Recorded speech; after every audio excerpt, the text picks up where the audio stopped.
It's vegan recipes with Pat and Emily. Welcome to my kitchen, and tonight I'm going to be making a soup that I kind of came up with. Maybe it is somebody's recipe, I don't know. It's going to be cabbage, potato, and green bean soup. If you stick around to the end of the video, I'll show you how you can also can it. To start with, I'm going to add my cabbage to a preheated large pot. I always find that I need a larger pot, so I've learned just start with a large pot so I don't have so many dishes. I'm putting my cabbage, my chopped onion, and my garlic into the saucepan. As you can see, the cabbage is cooking. You can hear it sizzling a little bit. And again, there's no oil in this. I'm going to cook that about 5 minutes, and then I'll add the other ingredients. It's been about 5 minutes. You see the bottom of the pan is browning also a little bit. Partially has to do to no oil. Now I'm adding the other ingredients. This is the green beans.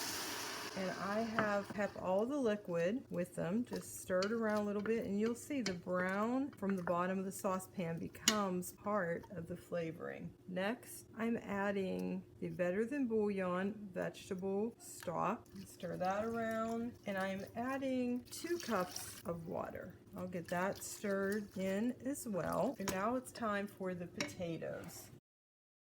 You will bring this up to a boil and then put the lid on it and simmer it for 30 minutes. You can see it's come to a full boil. I am turning it on low, putting the lid back on it, and it will simmer for 20 to 30 minutes.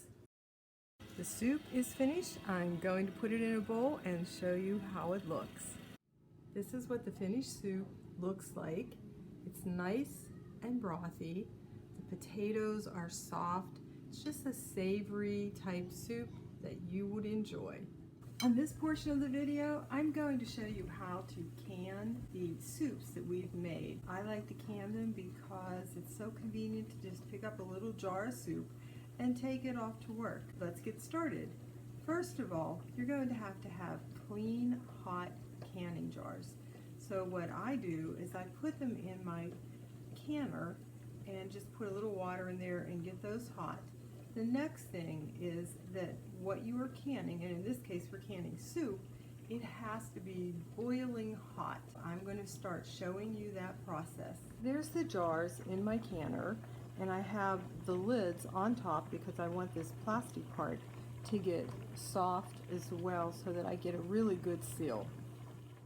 Emphasize the importance that your electric pressure cooker must have a steam canning setting to make this safe for canning your soup.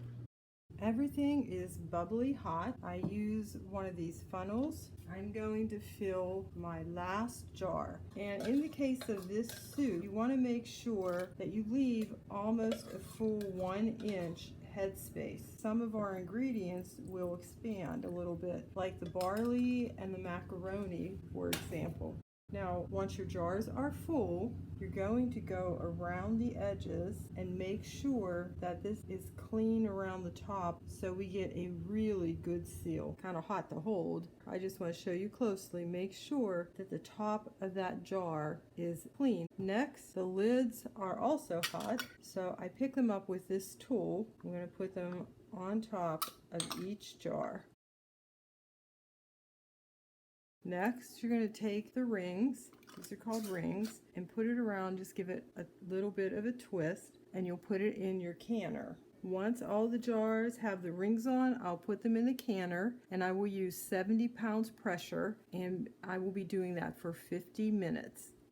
The pressure canner has finished processing the soup, and right now it's time to take it out. I'm going to show you how to cool it. It's very important not to let it cool in the pressure canner.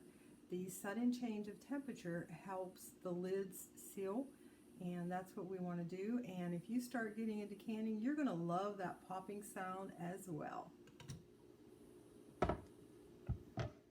If you look closely, you can see how hot these jars are in the contents. There's some bubbles happening right there. And you'll notice there's a few types of soup here because I made several types at one time. And I wanted to show you the canning process. The next thing that you will do is when these are fully cool, you'll take off the rings, you'll wash them, and then you will label them, the type of soup they are, the month and year that you made them. I hope you'll get into canning. It's so rewarding. It's just great fun. Also, these are great gifts.